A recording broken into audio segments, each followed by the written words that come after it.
Hello humans, I'm going to be guiding you through our method of speedrunning the Gears of War 4 map War Machine in Horde mode on Insane. Let's start with the most important part here, the setup here. For this speedrun, you're going to need 2 engineers, 2 scouts, and 1 heavy. Engineer number 1 is going to have the following cards active: Sentry Cost, Repair Boost, Build Cost, Sentry Capacity, and Sentry Speed. As you can tell, sentries are going to be your best friend during this speedrun. Engineer number 2 is going to have the following cards active: Repair Boost, Barrier Cost, Barrier Health, Build Cost, and Carry Speed. Since you only need 1 engineer buying the sentries full time, it's best to let the second engineer focus on buying Barrier Cost and Health. For both scouts, I suggest a similar setup to here, but feel free to change a few cards up based on your preferences.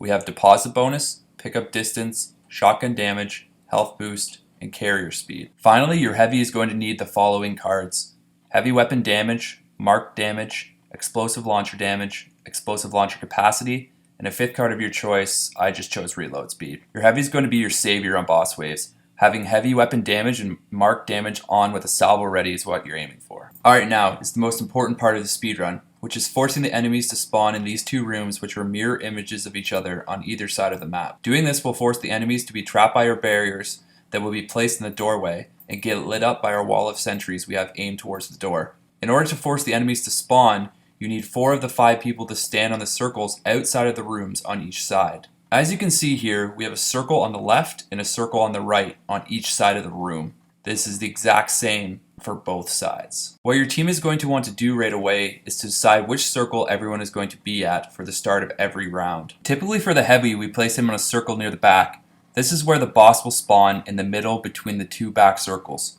By each boss wave, you're going to want the heavy to have a salvo and a weapon locker within reaching distance. He needs to blast the boss with everything he's got right away. Typically the scouts can help as well, but he's going to be the main firepower. Before starting wave 1, let's get to the fabricator placement. I found the best spot is right here. It keeps enemies from spawning on the top ledges, which would otherwise put a kink in the speedrun. Once a round has started to count down, you want to be in your circles before the countdown timer hits 0 for a round to start. Once a round has started, wait until the black box in the top left of the screen blinks. This is when you know the enemies have spawned and you can leave the circles. From here, set up an engineer and a scout on each side with a heavy floating on either side gathering salvos.